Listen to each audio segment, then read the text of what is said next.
All right, we should be started.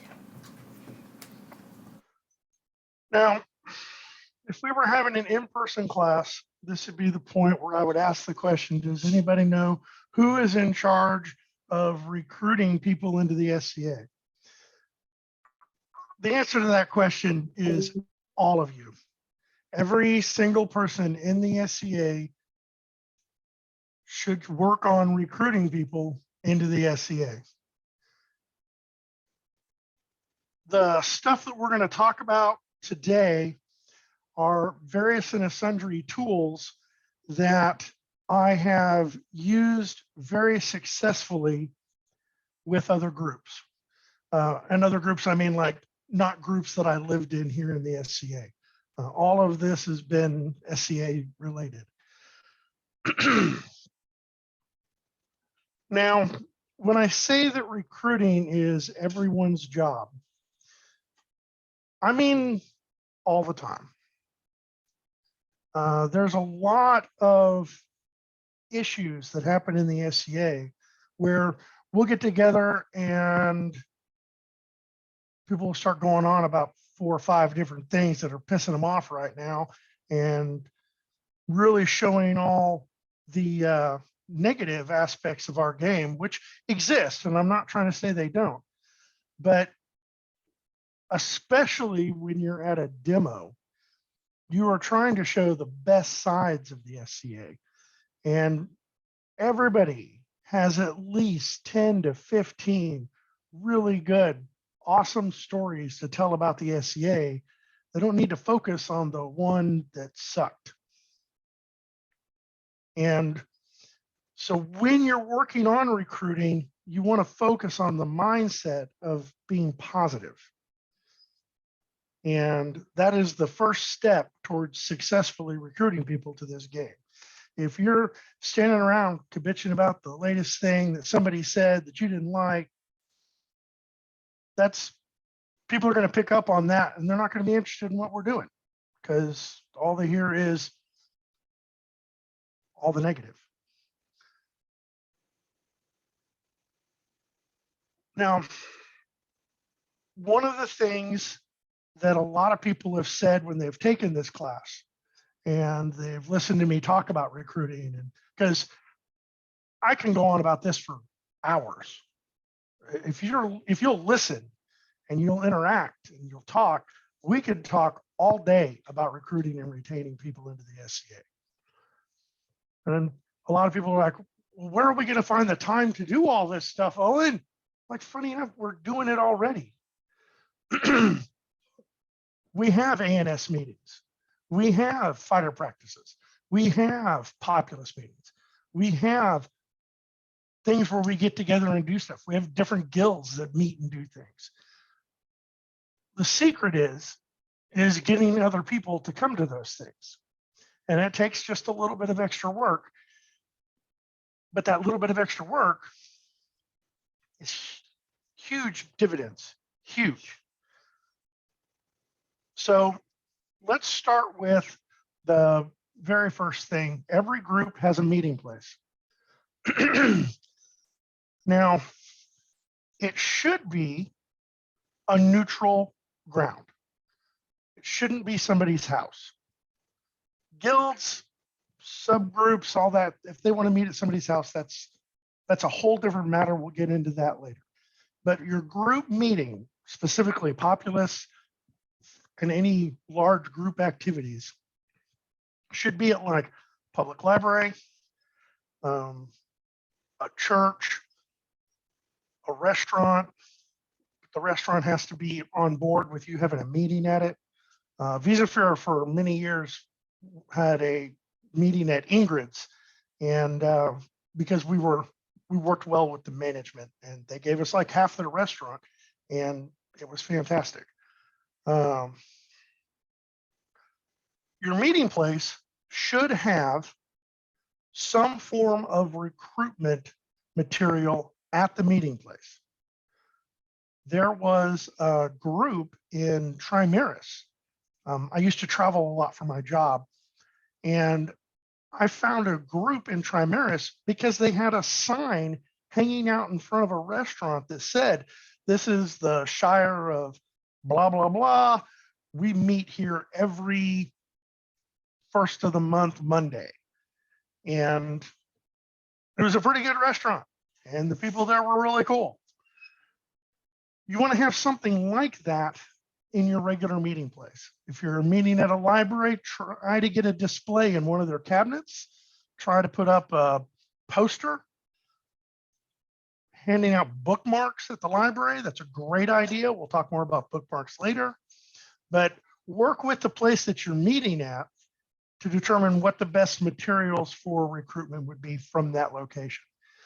And it's not a lot of extra work, and it gets you a tremendous amount of exposure because you're not there recruiting all the time, but a poster can be, a display in the cabinet can be. So your meeting place should be your first location for this is where we are. This is when we meet. This is what we do. One of the other things that I highly, highly, highly recommend for any group that wants to build a repertoire within the group is once you're done with your business, you need to go out to eat. Go to a restaurant that is fairly inexpensive, has a decent choice of food, and it's one of the reasons why Ingrid's worked out great, because if you wanted a real meal, they had real food. If you wanted their bakery items, they had an entire plethora of bakery items. And it worked out where you could go and you could spend $5 or you could go and spend $30. They also had a bar, which was also a nice benefit. But one of the things that Moonshadow did for years, which was hugely successful, is that they all went to Mazio's after the meeting. And people would stay and talk and visit for well past when Mazio's closed, because we were in the parking lot talking and hanging out and building that camaraderie that you get in a group. Highly recommend finding a restaurant. And it doesn't even have to be the same restaurant. The larger your group is, you could go to multiple restaurants. Say we got a group going to a German place. Hey, we got a group going to the Chinese buffet. Hey, we got a group going to Burger King because we like Burger King. Not everybody has to go to the same spot. You can still build that camaraderie with your group at several locations. Now, let's talk about recruitment posters. I like posters because you can put it on a wall and you don't have to do anything else with it. As long as it doesn't get torn up and it doesn't look messed up, it is an effective recruitment tool. You want it to have a picture that draws the eye. It doesn't have to be super fancy. It just has to draw the eye. The better the picture, more eyes it draws. You want there to be just enough contact information on the poster that it's not covering the poster with contact information. But the contact information that is on the poster has to be monitored. People need to be able to reach out to that contact and get a response within hours. Now, if somebody hits it up at 2 o'clock in the morning, you can be forgiven for not immediately replying. But the point of the matter is that it can't go more than 12 hours till somebody responds. So it's imperative that whatever contact information is put on the poster or any other recruiting tool, that it is monitored and somebody replies. Now, the great thing about posters is they're passive. Like, I don't have to take the poster and give the poster to somebody. Once the poster's up and in display, it's doing its job 24/7 until it gets physically destroyed.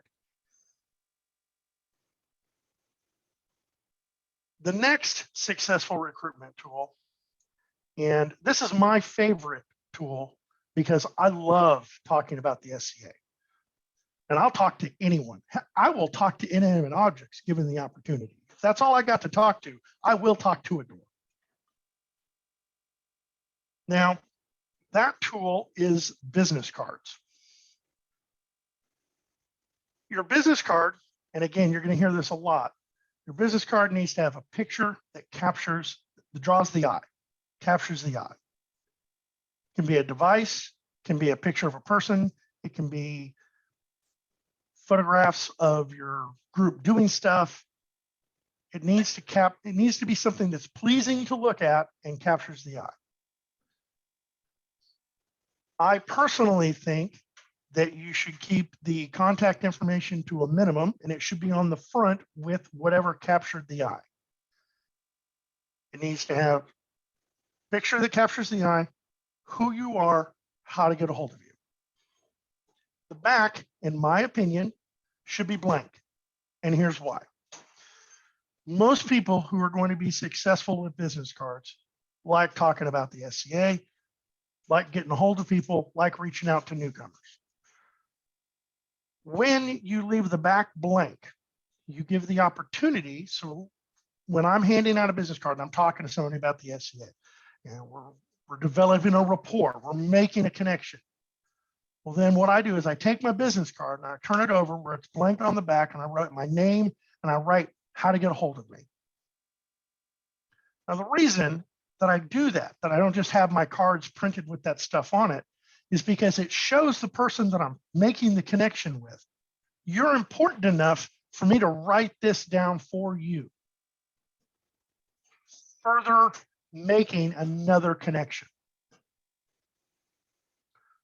Now, if you don't want to write down a personal contact for you, then write down the contact that somebody like Seneschal at blah, blah, blah.com or whatever. I put my personal stuff on there because I want them to reach back out to me. Which is why I love business cards. They don't take up a lot of space. They're easy to hand to somebody. They're not having to find someplace to put a big old fold out trifold thing. Business cards are easy.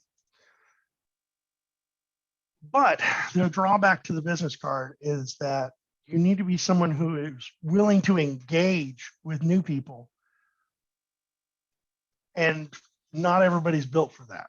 And then hence why we're going to talk about the next best thing. And I love bookmarks. Bookmarks are perfect. You've got the fact that you can be the person who hands it to them and talks to them about the SCA. You can stick it in a book at the store and somebody buys that book and now they have a bookmark that talks about the SCA. And again, the bookmark should have something that captures the eye, who you are, how to get a hold of you. Yeah, I mean, you can put a whole bunch of superfluous, anything else on there, like, hey, we meet at blah, blah, blah, blah, blah. And this is our Facebook. And this is our webpage. This is all that stuff should be on there. Because it's a bookmark, it's got a lot more room. One of the things that people in the SCA have in common is almost everybody in the SCA likes to read. Which is why putting bookmarks at a public library is a genius idea.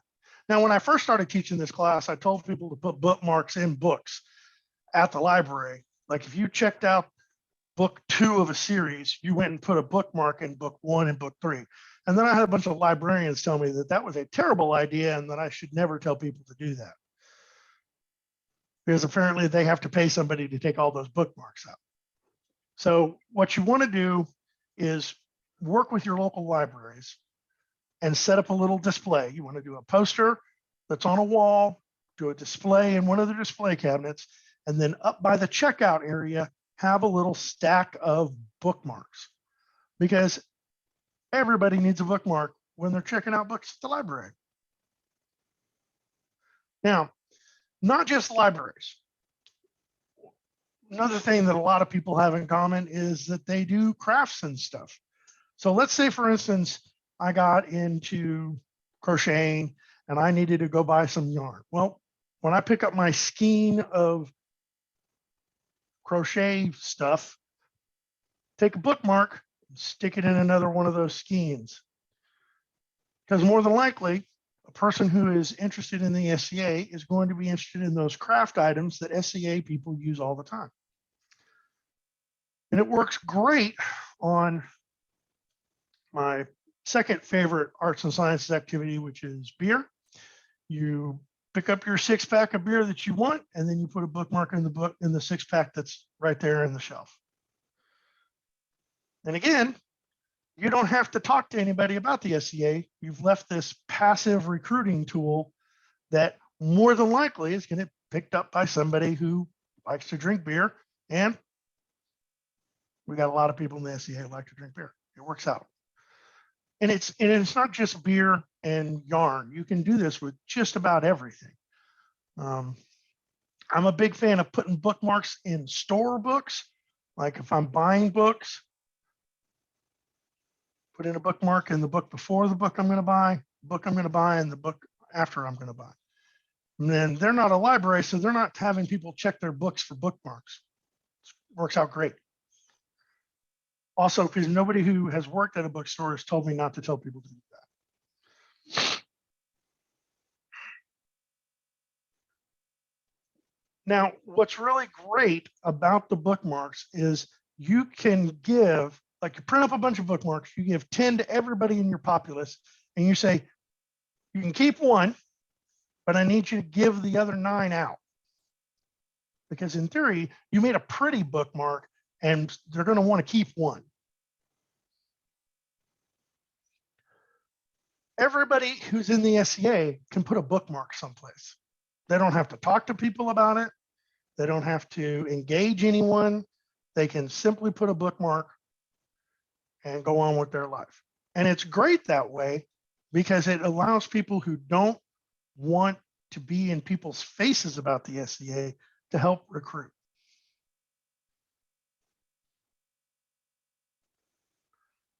Now, if you're going to do a demo, which the purpose of this class is for you to do a demo, should be doing multiple demos, but this is really some great ideas on how to make your demo really, really work.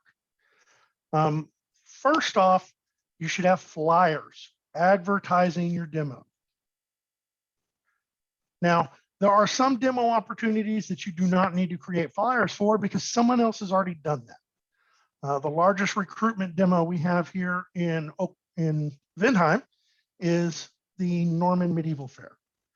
And they spend a ton of money advertising the Norman Medieval Fair. So we don't have to advertise to get people there. If you're doing a demo at a park or you're going to do a demo at a event that you're putting together, then you need to create flyers to get the word out about your activity. It should be, again, it should have something that captures the eye. Who you are, how to get a hold of you, why you're doing this thing, what you're planning on doing at the thing. It's going to be a flyer, so it has more room than a business card or a bookmark, so you can put more information on it. But you need to keep, remember, you want to keep it like a mini skirt, short enough to cover the topic, short enough to keep it interesting. Now, when you're putting together a demo, you want to treat your demos like little events. You should have an autocrat. You should have planning meetings. You should know what the location that you're setting up is. Are you doing a big giant hoorah like we do at MedFair, or are you doing a little folding card table with some flyers and recruitment material on it with a guy sitting there? You want to build your demo depending on what kind of space you have available, what kind of resources you have available, and what that group is going to allow you to do as a demo at their location. We do a lot of demos that should be targeted to the kind of people who are easily recruited into the SCA. If there's a local gaming convention at your area, your group should be doing a demo at it. Some of the best demos that I've drugged people to have been different cons all over the kingdom.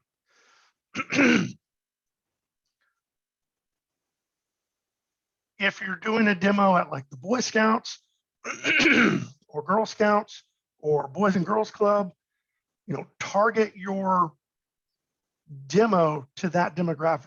Make sure that you bring some youth combatants when we get to have youth combatants again. Make sure that you have information about activities for youth to do. And then you can hit those parents up with all the stuff that we regularly do. You want to target your demo to the audience that you're going to receive. One of the reasons why the MedFair demo works so well is because we've worked with them for decades. We have a giant area to show everything the SCA does because we work with them and we can target the entire 200 something thousand people that roll through MedFair.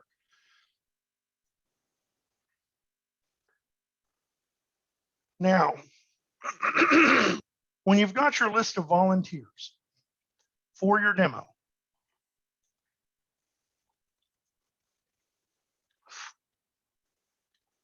tailor the job to the person.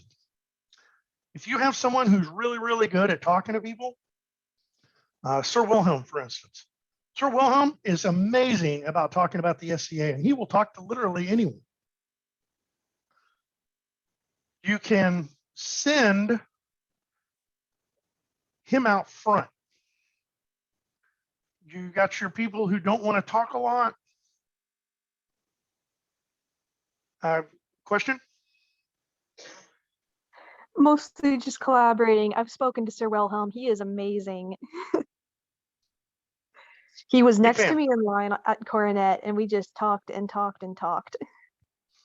Yeah, and he's great at talking to people he doesn't even know about the SCA, and he typically has his own little set of flyers and handouts to give out about various and sundry groups that are in the area. But the point is that you want to use people who are really good at stuff like that, put them in the front. Then if you're going to have like an area for some ANS stuff, make sure that the first person they talk to is someone that doesn't mind talking to people. If you put a bunch of people who really don't like talking to people as your front line, then you're going to have you're not going to recruit effectively. And let's say, for instance, you're one of those frontline people. They come up and they talk to you, you talk to them, they're interested in blah. So you take them over to the area that has blah. Don't just leave them there. Introduce them to somebody. Get them talking. Get them talking about the thing that they're interested in. And then excuse yourself. Hey, it's a real pleasure meeting you. They're going to talk to you about this thing that you love. You have an awesome day. If you need anything else, I'm going to be over there. Thank you for your time. Too many times people will, because I'm in the fighter tent, people will bring somebody over to the fighter tent because they're interested in fighting. And they're like, hey, this guy's interested in fighting. And they leave. You got to do a little bit more than that. Introduce them to somebody. Get them talking. Then excuse yourself. Don't just abandon them. Because you got to remember that if you've talked to them about something, you've made that first connection. And you want to make sure that you don't mess up that connection by abandoning them.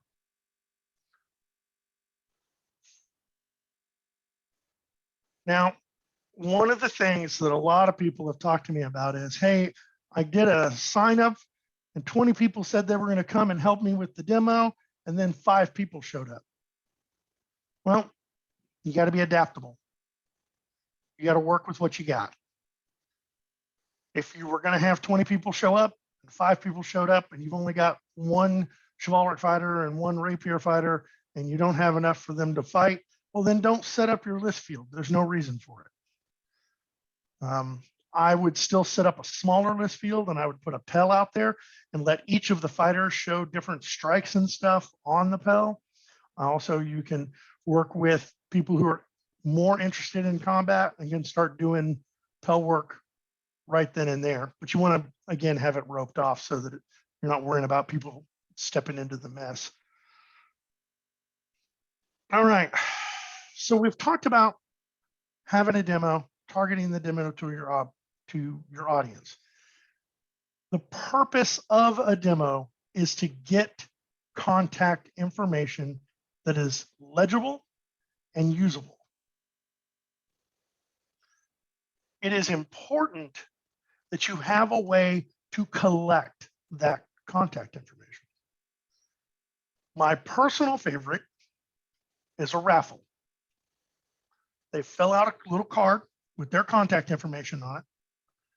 And when I say contact information, I mean the whole kit and caboodle. You want to get everything they're willing to give you. Give them a space to put down their Facebook. Give them a place to put down Instagram. Put the place to get their physical mailing address, phone number if they're willing to give it, email address, anything they're willing to give you. They need to put at least, you need to decide as a group what the minimum amount of stuff is for them to get a raffle ticket. But that's not terribly important. That's something you guys just need to decide. And then they turn in all their little contact card that has all the information you're requesting. And the person who takes it needs to make sure they can read it and enter that stuff into a computer. You can have a tablet set up for them to do this all on a tablet or a laptop or something like that if you don't want to make them have to fill out a paper one. I'm old, so I like the paper one because then you have a physical copy as well as an electronic copy, and you're not having to worry about someone just lost all the stuff that you just spent 3 days trying to get.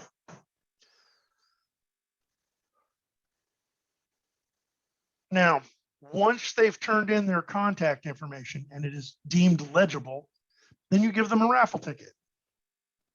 And you put the other half in your jar or hat or whatever. And you can have any kind of item for the raffle item. Question?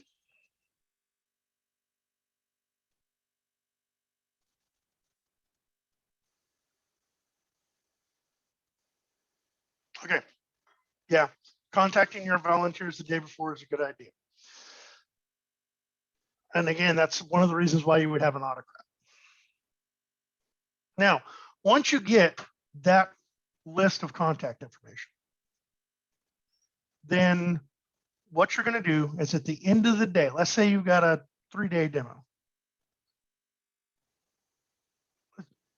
On day 1, you've gathered contact information. You take that contact information, and that night, you need to contact those people.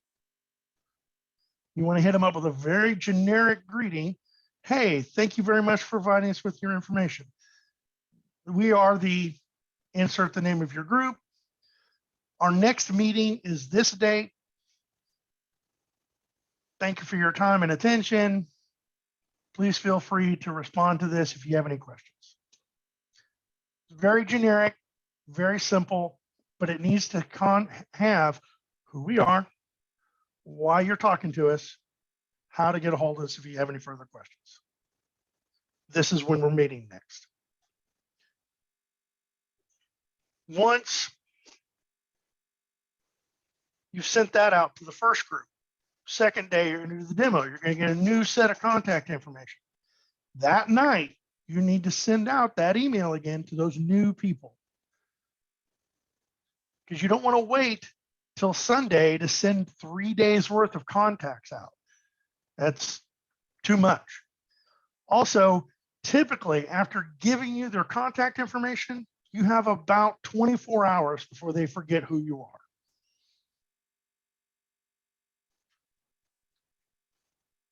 And as we said, once you've started establishing the connections, you want to continue to establish the connections and continue to increase their bond with your group. Now,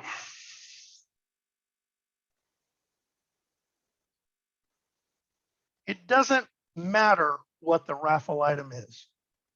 It needs to be something that's pretty, useful is nice, and it should be something that is a good gift to give. And you can have multiple raffle items.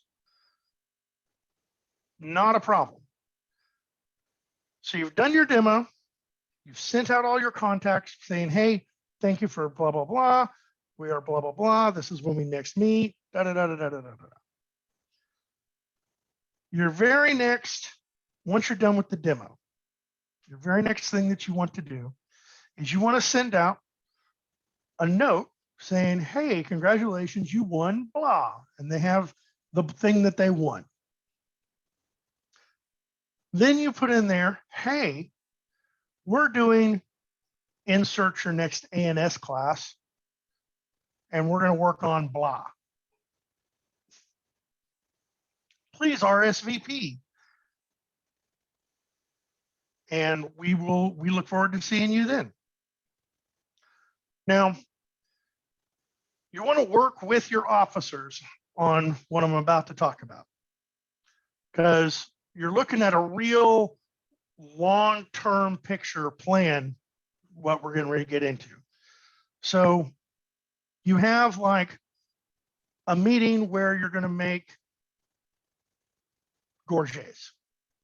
Now, gorgets is a great martial item to make because it's needed for almost every single martial activity. And it's fairly inexpensive and it's fairly easy.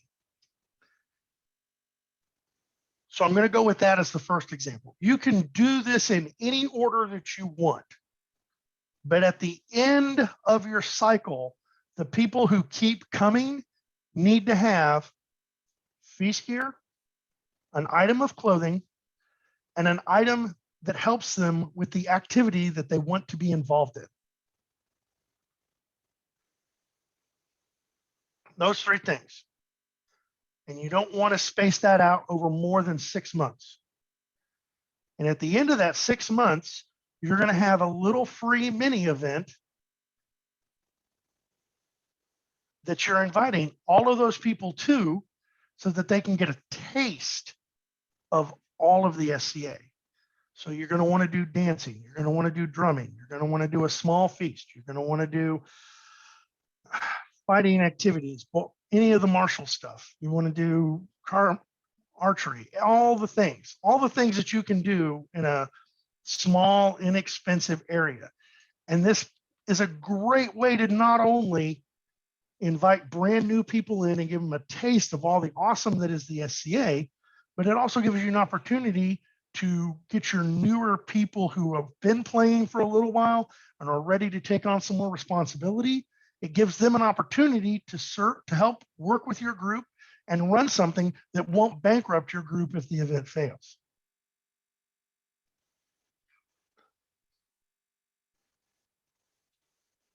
So going back to, you're sent out your first raffle ticket notification. X number of people are going to win raffle items, depending on how many items you had to raffle off. That's not actually terribly important. What's really important is that card that you send out, because you're going to send that to everybody. It's just going to say something different, like, hey, we're sorry that you didn't win the whatever.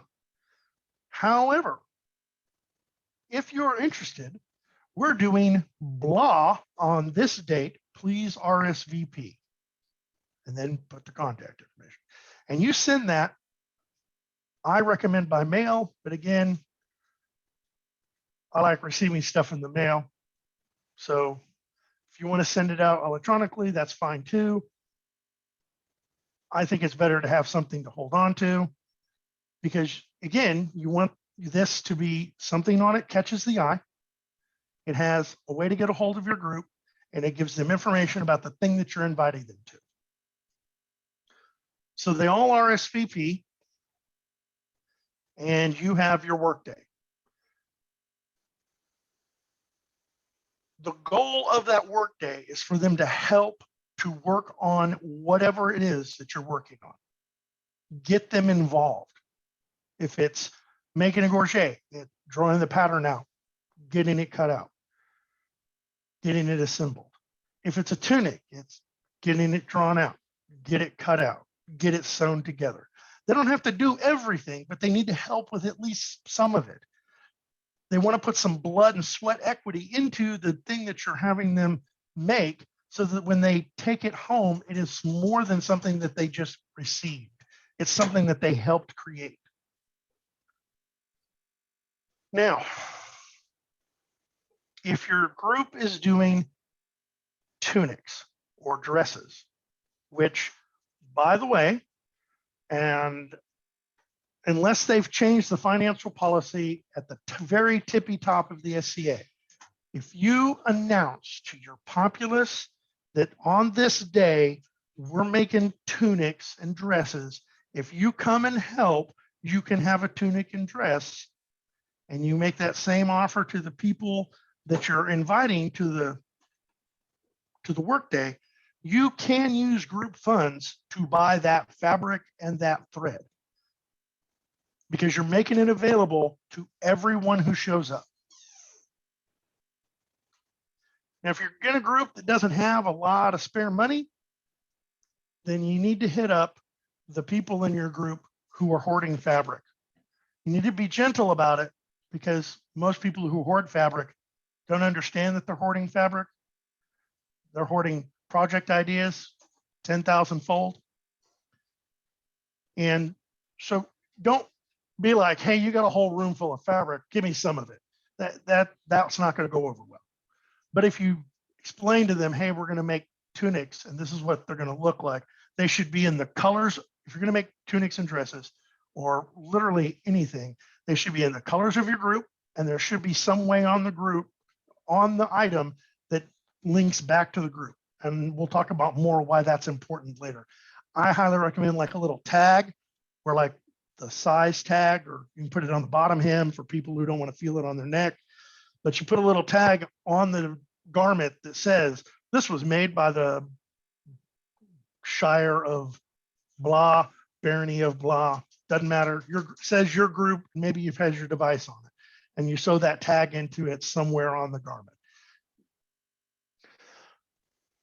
And then you let them take it home. It's theirs. They helped make it. It's theirs. Again, the gorget is a good idea because it's useful in every martial activity. Whether they're actually doing the activity or whether they're marshaling the activity, they're going to need a gorget.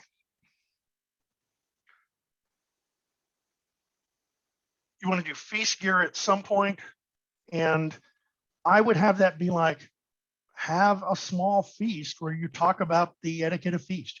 You can even go and make it an A&S class, because I mean, literally there's just so much, tons of information about actual period feasts, and you can compare them to the feasts that we have at events and the differences. And at the end of it, they all get a little bag that's, again, your group's colors that has a plate, a bowl, some utensils, a cup, and you let them take that with them so that they have their own part of the group. Now, remember earlier when I was talking about establishing a connection. So you've got Joe New person who's given the contact information. They've already made a connection with the person that first talked to them, the person who's taking the contact information. They've already talked to those people.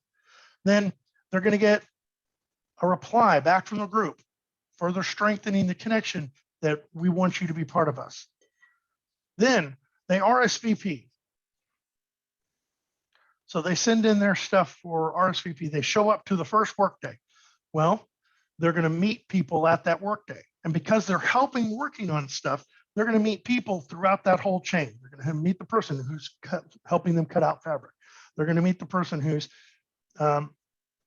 laying out the pattern to figure out whether they want a dress or a tunic.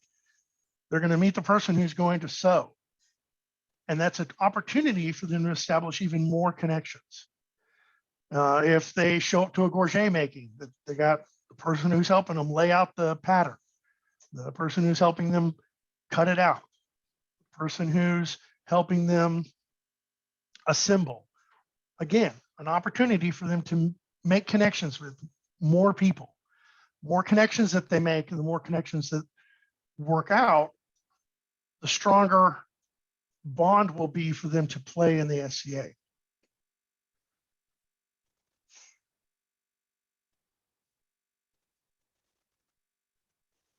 Now, I was talking earlier about how you want all of this to accumulate into a free mini event. You want it to be not very far from where you normally meet. You want there to be a place for there to be different martial activities. So you're going to want some open ground. It would be best if you can stay overnight at that location or stay late at that location, because you're going to want to do a bardic fire. You're going to want to do drumming. You're going to want to do storytelling. All of the things that elicit those magic moments need to happen at your mini event. And if you've done all your prep work and you've set up all these classes, they're going to show up to this thing. And not only are they coming in with, they have connections with the people in the group that they've met, but they also feel like they belong because they have stuff that shows that they belong with this group of people. They have clothing, they have feast gear, they have an item for whatever they're interested in, whether that's target archery, whether that's knife, axe, and spear throw, whether that's chivalric combat, whether that's rapier combat, whether that's just A&S. Your group can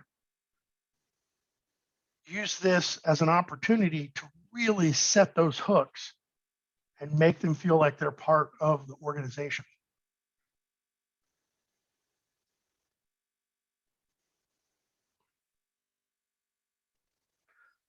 And as I commented earlier, because it's an event that doesn't cost any money, except for your group is going to probably spend a little bit on renting a location if they don't have somebody in the group that can put that many people on their property. Is your group has the opportunity to train people in the tasks of autocrating, running a feast, running gate, running the different things that everyone needs to learn how to do, but not in such a way that if they screw up, they're going to cripple your group for a year.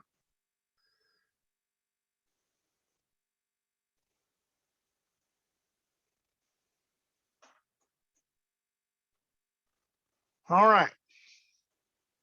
Now, so you've spent all of this time and energy recruiting people from your contact list to come to your activities. Oh, and here's the best part. I love this. So let's say, for instance, the first work day is you're going to make gorgets. It's quick, it's easy. You can probably do it in one session. Everybody gets a gorget at the end of the night. Woo, we're all having a good time. Now, remember, you had all those people RSVP. So you have their information. So what you do is for the next thing, you hit them up. Say, hey, congratulations on attending the whatever. We're going to do another whatever on this date. Please RSVP. And again, you're establishing that connection. You're keeping them engaged. You're showing them that not only did the things that they did before, the things that they did at the get together, you're inviting them to the new things that's coming up. And you want to continue to do that all through your cycle to your mini event. And the shorter you make the cycle, the more you can do it. Now, that part is really hard. Because even as seneschal of Vizifir, I couldn't make that happen faster than a 6-month cycle.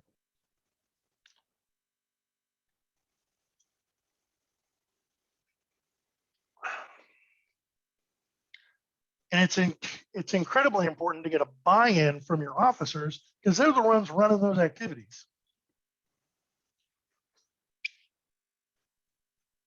Now, so we've gone through the effort of recruiting somebody. We've had the mini event. When we start having in-person activities again is when most of this will become useful.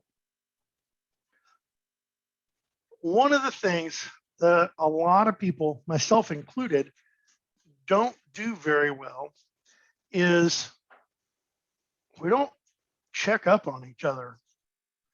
If you're going to fighter practice, you go to fighter practice for 4 or 5 fighter practices in a row, and you notice that a guy who came to the first 3 practices isn't showing up anymore, you should reach out to that guy or girl.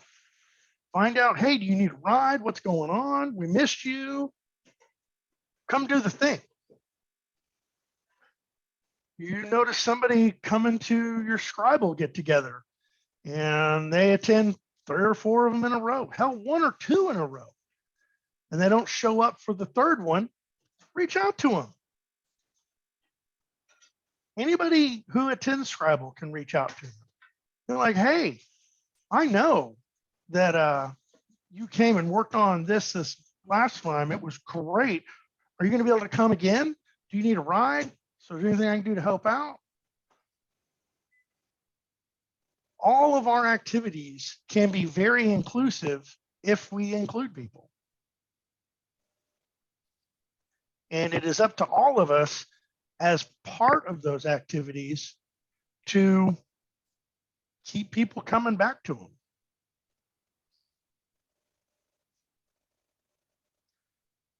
That is the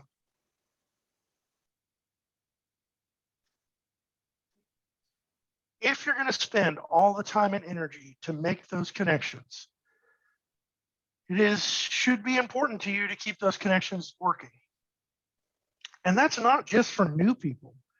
That's for everybody in the game. If you notice a person who was normally a major part of your activity and they stop showing up, reach out, check up on them, see if they're doing okay. It's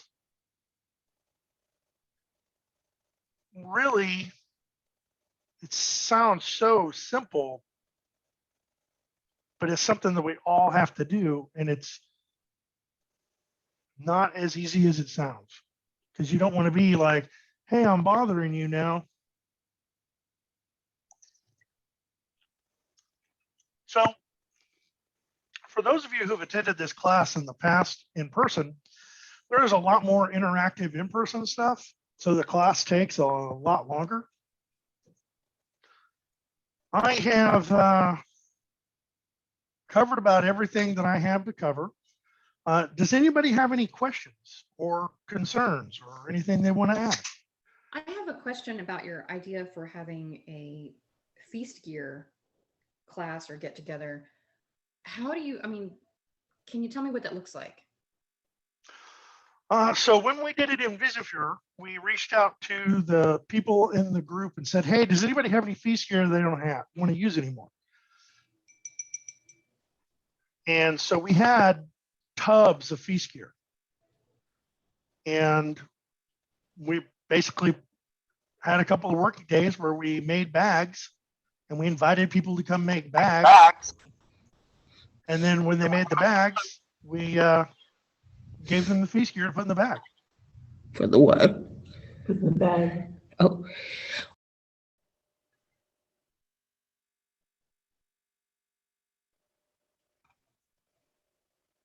Thank you.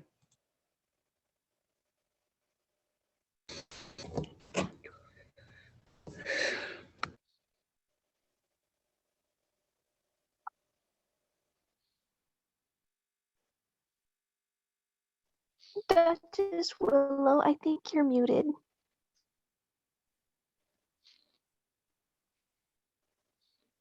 Can I ask a question now?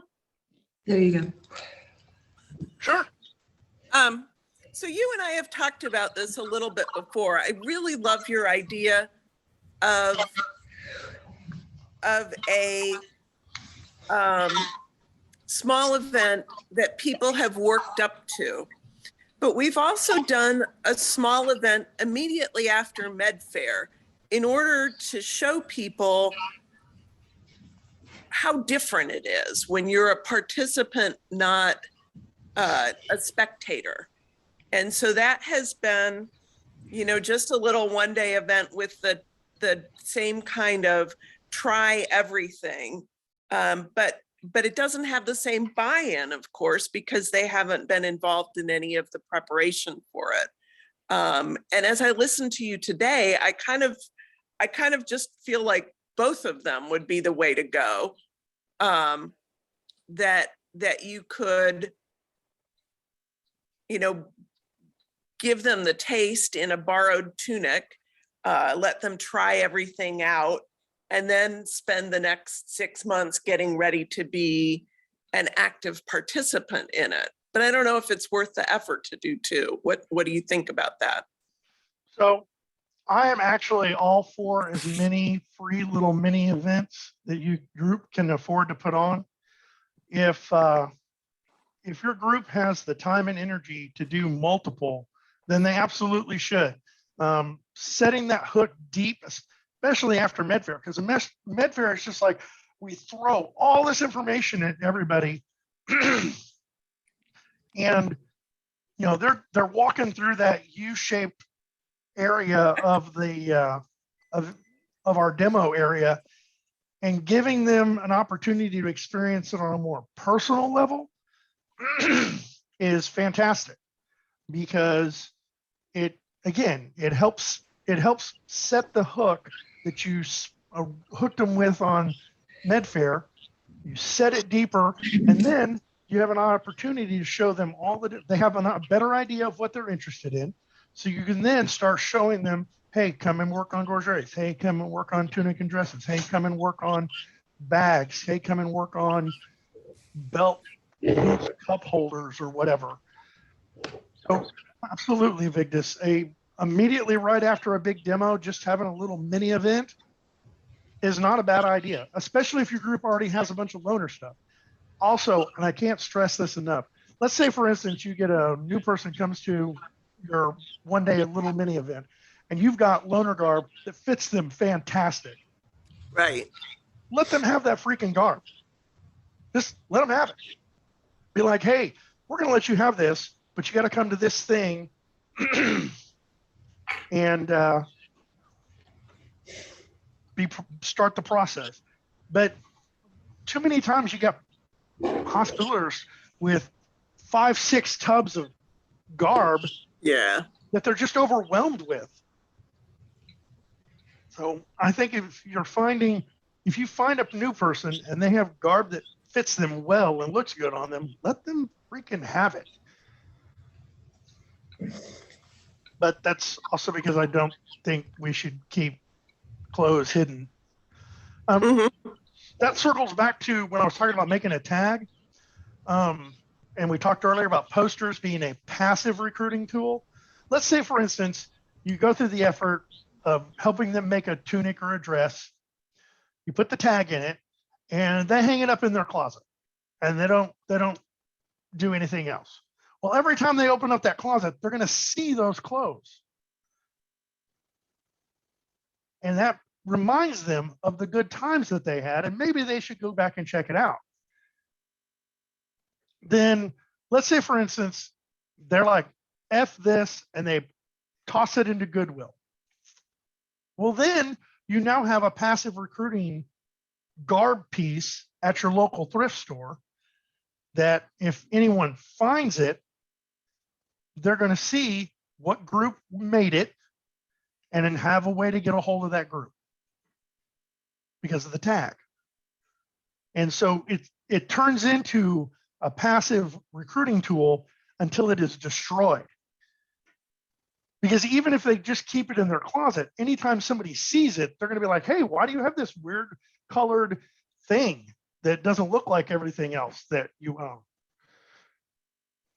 But circling back to what you said, Vigdis, is absolutely, if your group has the energy, especially after Med Fair, to do a little mini event, more power to you. Willow, you were trying to say something earlier? You need to unmute. Mute. How to do a demo about feast gear. We did something in Elsie that consisted of, we had displays of our feast gear. I collected maybe 35 different sets of feast gear from people and put them out all the way from just wooden bowls to elaborate, thingies. And I also put on them a label with cards that said where they got these things at. So if they wanted to go look at their own, it was extremely interesting and generated a lot of conversation. Excellent.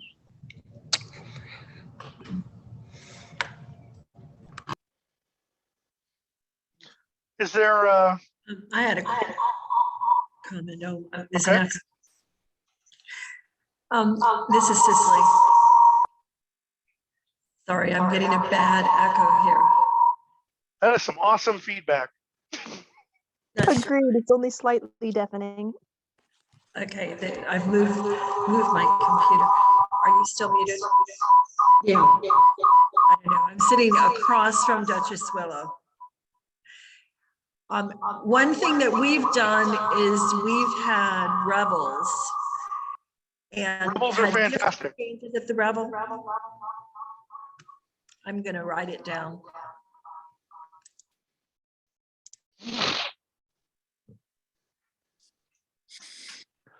Yeah, I'm a giant fan of post rebels, especially if you're doing like, let's say your group is going to have a fighter practice that a bunch of people from out of town are coming to. You should 100% do a post rebel after that. And let's say, for instance, your group meets at the same spot. You have your populace meeting and then fighter practice, or you have a fighter practice all by its lonesome. Set up, and people are coming to your practice from out of town, so you're going to have a lot of people there. Absolutely, set up flyers, get the word out, so you instantly have a demo that's going to have more fighters at it than normal. One of the things that I pushed a lot back when we were doing regional fighter practices is that you knew months in advance when your regional fighter practice was going to be. You could set up flyers, you could set up all kinds of things to get people to come to your regional fighter practice, which was going to automatically have a minimum of 12 fighters at it, plus whatever support people those fighters brought with them. And some of those regional practices had 30 to 40 fighters at them. So it's a huge opportunity to show various parts of our organization. When I lived in Morganfeld, we would do Sunday celebrations twice a month. And during the Sunday celebration, we would do rapier combat, chivalric combat. We would do bardic. There would be A&S activities going on. And we always did food. We'd cook up something on the grill at the park, and people would bring stuff. And it was fantastic. We had a lot of really good get-togethers. And they worked great for recruiting because they showed that your group was doing stuff. And they gave them a taste of a bunch of different little things that they could join in on. So yeah, post rebels, fantastic idea.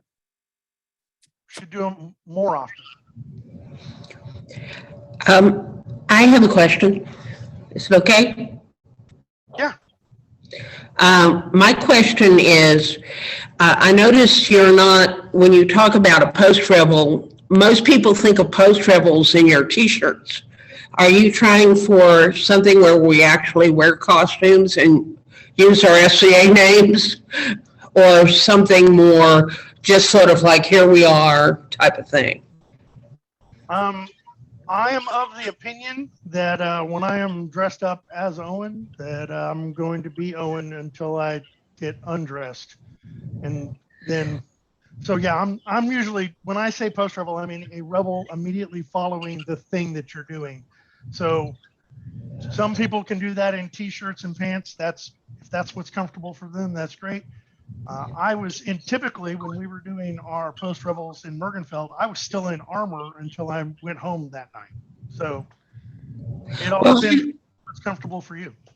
what I found was, we're talking, now I'm going to bring up the question of retention. You know, as you get a group together, they go from being beginners to, you know, not novices anymore. And one of the things you have to do is give them opportunities to get past 101, you know, but you don't want to go too much because then that freaks the beginners out.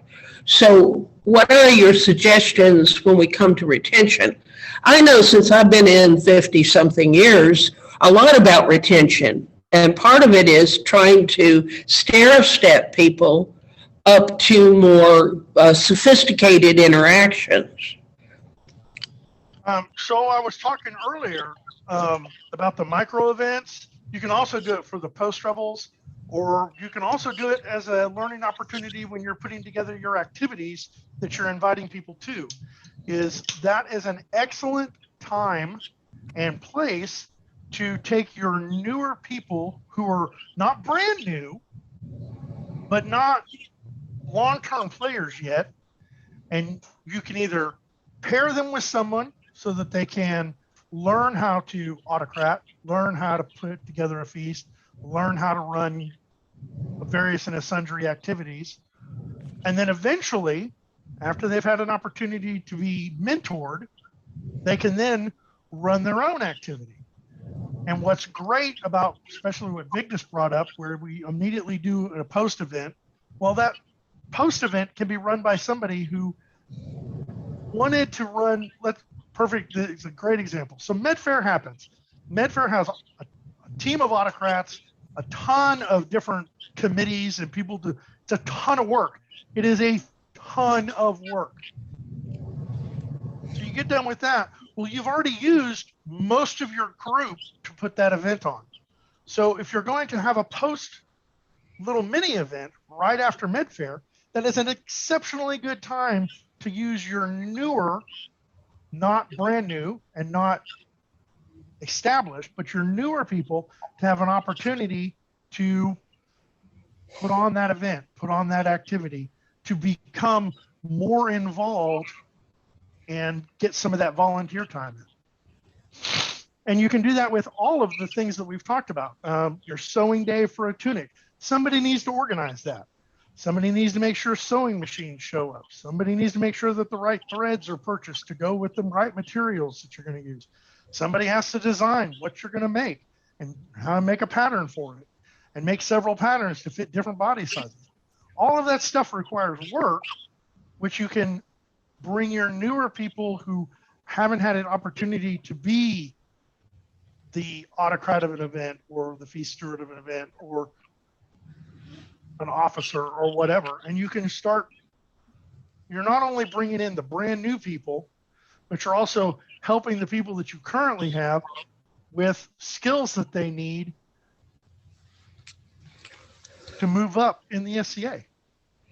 Well, I have a question. As a non-officer, but a peer of the realm, if I wanted, you said, if I went to an event and I saw somebody wasn't there anymore, I'm not allowed to have their contact information. If I hadn't bothered to get it before, how do I get it to contact them? Because you said, when you talk about you, who you're talking about.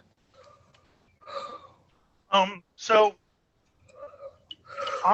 when I was talking about that, I would talk about, if you're going to reach out to somebody that you have their contact information already. I am a big fan of having people's contact information. So the problem of how to get that contact information is not something I would have or have experienced. And if, let's say, for instance, you've noticed somebody is gone and you want to reach out to them, then what I would do if I didn't have their contact information is I would reach out to the people that either brought them originally to that activity or that I knew was friends with them if I did not have their contact information. But in this day and age with Facebook, I mean, I have anywhere from 15 to 20 new Facebook friend requests before the end of any demo I attend. The only time it's more than that is when I'm king, and then people are hitting me up in the hundreds. So yeah, if you don't have the contact information, you're going to want, if you don't have the contact information, you're going to want to hit up somebody who does. And that's how I would handle that, Willow. Question? Sure, That's a Owen, question. go ahead. Pardon? Go That's a ahead. question more.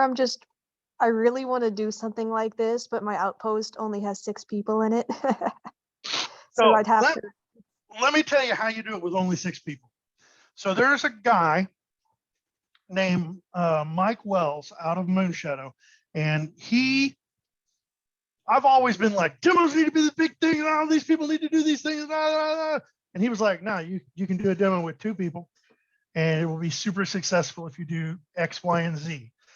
So the X, Y, and Z, so that you make a super successful with a tiny group of people, is so you set up your. He usually uses about a card table. Again, he is a master of using the space that is given to him at a demo. And his smallest setup is a card table with he usually has like a trifold flyer, some bookmarks, and some business cards. And again, you get the people's contact information and you set up a thing and you follow it through. And you don't, let's say for instance, your group only has 6 people. Well, you still have ANS meetings, you still have populace meetings, you guys still get together and do stuff. Well, you invite those people to the things that you do, and you make it work. You don't have to do the big giant flashy stuff to successfully recruit people. And what's amazing is the number of brand new people coming into our game who have skills that they can bring to the game.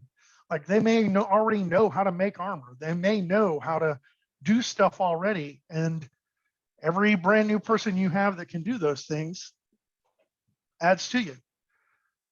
Do you have a further question? I was kind of just thinking, I think we could draw on, because my outpost is under the barony of Namron. I'm thinking we being my outpost could draw on some of the expertise there and like have some people come down to help with stuff. 100% yes. And probably Wiesenfeuer as well, and also probably Scoreguard, because I know Scoreguard is Namron's canton. So The barony will support you in your demo, and I mean, absolutely should, and Namron will. I know that's the fun part. So it's not that you have to just draw on that expertise, though. It's custom that, I mean, you are their outpost, so they're going to be there to support you and to help you with that event in person. Also, I just wanted to say we're over on time. I have another class to go to. Actually, this class goes till 1. I missed that. So sorry to interrupt. Not interrupting. Enjoy your class. Thank you for attending. Farewell, Lady Koke.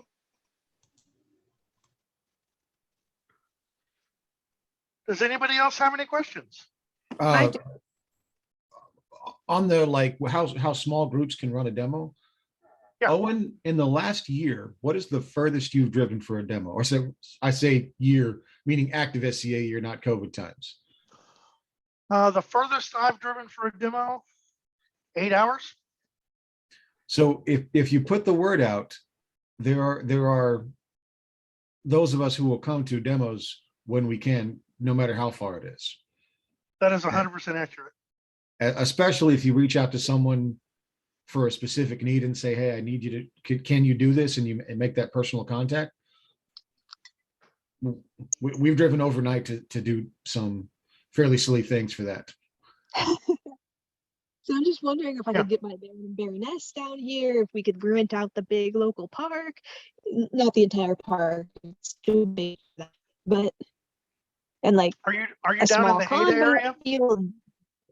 I am actually, that's right where the outpost is. So I've actually done 2 demos down there. You guys have some Oh, badass parks. we really do. Wintersmith is where I'm thinking of. If you've been to Wintersmith specifically. Glenwood's all right, but it's a lot smaller. Yeah. No, if you guys do a demo, let me know. I'll be there. Will do. I'm just thinking of how to plan it because I've never really planned an event before, but I love my outpost and I want to do more with it. Well, hit me up on Facebook at Owen App Athan. I think we're already And, friends. Hit me up in Messenger then, and I will send you any information I can to help. And you can bounce ideas off me all day long. You can Wonderful. ask Martell. I think I'll itemize the notes, the copious notes I've taken better because I've been writing things down in my phone's notes app the entire time pretty much. Also, Just have- anybody in the class who wants a handout, hit me up on Facebook and I will send you a handout. Let me go ahead and do that then. Cool. Now, I will warn you that the handout has some information that you can't do anymore in it. It talks about having a coupon, and we can't do coupons. Does anybody else have any questions? I don't have a question. This is Voislava. I hope you can Good hear to me. see you. I can Hey, good to absolutely see you hear too. Thanks for this class. It's rad. I have a favor to ask of people in this class, and it's along the lines of recruitment and retention. So I had a couple tenants come into my office this last week, and it was dead in the office. So I had some Wardruna playing in the background, some like Norse music going in my office quietly. And the guy heard it and he was like, that's some interesting music. And my co-manager, Chris, said, well, Tara's an interesting person.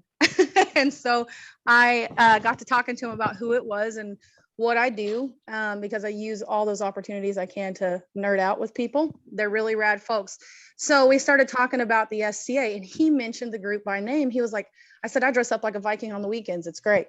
And I showed him some pictures and he was like, oh, I did something like this when I lived in Pennsylvania. He's like, it was called SCA. I was like, that's exactly what I'm a part of. And so we geeked out. He's been to Penzic, but I invited him to this event. And as I'm watching this, like, if you guys see them, please let me know and help me make them feel welcome, because I promoted the virtual event this weekend to them and I'm hoping they turn up. So his mundane name is Dakota and hers is Lydia. I read the class descriptions or the class list to them and they were like, those are all of our favorite things. So I'm really hoping we get 2 newcomers out of Winter Kingdom today for Wildwood. So if anybody sees Dakota and Lydia hanging out in these rooms, holler at me on Facebook or something, just so I could join that specific room and say hi and help me Awesome. make them feel welcome. Thank you so much. And again, all of that, everything she just said, we've touched on. She had a passive recruiting tool going, the music. The people that she works with know that she does interesting, cool things. She is an interesting and cool person, which most people in the SCA are. All of those things led up to inviting them to a virtual event, which is fantastic. I can't wait to invite people to in-person stuff. Winter War Maneuvers next weekend. Don't miss it. Right. I'm teaching a null binding class this month, hopefully at the library if things work out. And that was another thing Lydia is interested in. She may be in the null binding class because she crochets and she knits. And I was wearing, it was cold, so I was wearing a hat that I made and got to talk to her about that too. And I invited her to that class at the library if I do get to teach it, if things aren't still suspended. So they may be in that class, not sure, but I really appreciate the help. If you guys see them, let me know and give them a big old virtual hug. Awesome. Oh, hey, Winter War Maneuvers is the 19th, not next weekend. I was jumping the gun. I want to hit people so bad, so bad.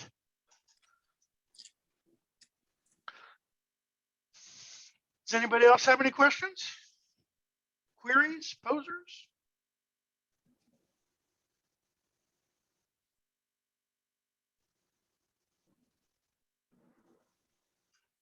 You're very welcome.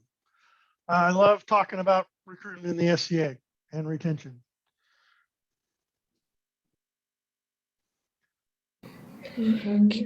Can you talk about trying to rope in some of our older members back into the group? Yeah, it's just like retaining the new people that you're getting. If you notice an older player hasn't been coming around and doing stuff, get a hold of them. Find out if they're doing okay. Find out what they, why, do they need a ride? Are they busy with work? Are they, what's going on? And remind them, hey, you're part of this incredible organization and you make this incredible organization better by being part of it. So when you get a chance, please come back and be part of it. And that is a true statement for AOA level players to non-awarded players to the highest ranking members of our organization. Remind them that they're part of something bigger and something better, and make sure that they know that they're missed.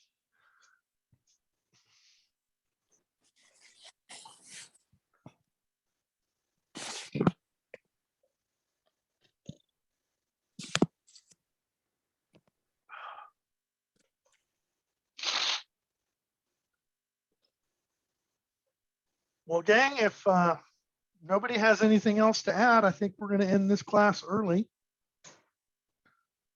Again, I usually have a lot more interactive stuff. We have a question in the chat. I'm reading it right now. So, old player moved to a new kingdom. How do I best help? Well, the best way to help would be to, first of all, find out what group you're living in and meet up with those people. Get to know your local area first and see what activities they have. See if there's an activity that they don't have that you would like to see more of, and then offer to host that activity if they don't have anybody doing that. And again, it's really, really, really hard right now with no in-person activities. And I know we've moved to, we're going to find out every week whether we get to do something next week. So that's a little nerve-wracking. I mean, I understand why we're doing it, and I'm not upset about it. It's just nerve-wracking. So yeah, as a experienced player who's new to an area, so effectively a newcomer, go to the local thing, find out what's going on, and see if there's ways you can help or if things you can learn about. Question? I actually think I do, but this one's not quite related to the class. Are you willing to talk about the demos you've been to down here in Ada? Because I know that there have been other little groups down here in the past, but I've only been around for this one, so. So what we did is we had a couple of carloads of people drive down from Nimrod, and we did some fighting in the park. Mistress B came down and was teaching different ANS things under one of the pavilions at the park. And we did that pretty much all day. And we had chivalric fighting and rapier fighting. And the really cool ANS stuff that Mistress B was doing was like acid etching on copper or something like that. And so the people could take home what they worked on. It was awesome. I wonder if we could do classes down here, like little ones. Absolutely. I think that could be really cool. And siege weapons are an interesting idea, but I think that would be hard to transport and probably hard to get clearance for. Really hard to do siege stuff in a park. Yeah, Really dangerous. exactly. Might take out a duck. Might almost take out a baby carriage. Ask Orlando about that. See, now I'm going to have to ask him about that because I haven't I know, heard this that's why story. I said it. Well, thank you. Oh no, Count Owen is horribly malicious, telling stories about his friends. That's a true story. But yeah, you know, as I was saying earlier, demos can be like this great big giant thing that you put out there, like we do for Metro every year. But it can also be very small and intimate. You can do just as long as you get the word out about it. Like, let's say, for instance, you're going to do a class on glass bead making. Well, get the word out. Hit the hobby stores in your area. Hit the gaming stores in your area. Hit the library. Put up flyers saying, hey, we're going to learn how to make glass beads this date and this time. If you have any questions or would like to RSVP, here's my contact information. I know a lady who makes glass beads. Me too. Can I ask their name? Mistress B, Zaveda, Her Excellency Glennis. Those are just off the top of my head. And I know there's more. The only one I know of those ones that you listed is Her Excellency Zubeida. She's really great. She is super great. And she does a really nice She demo.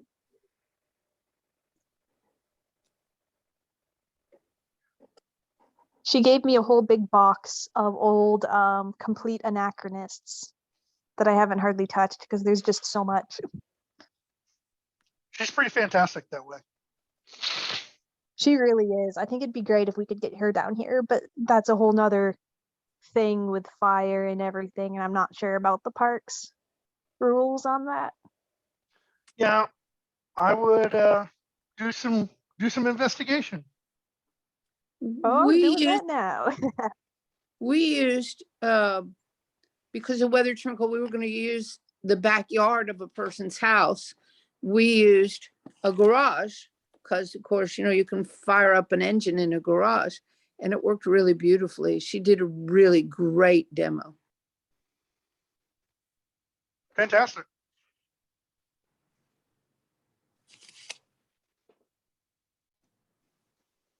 I think I'm going to go and spend an hour and a half digging through information about this park and planning things. Thank you very, very much for the class, Your Excellency. It was My very pleasure. good and I enjoyed it a lot. Thank you. You all have a good day. You too. All right. Anybody else have anything they would like to add?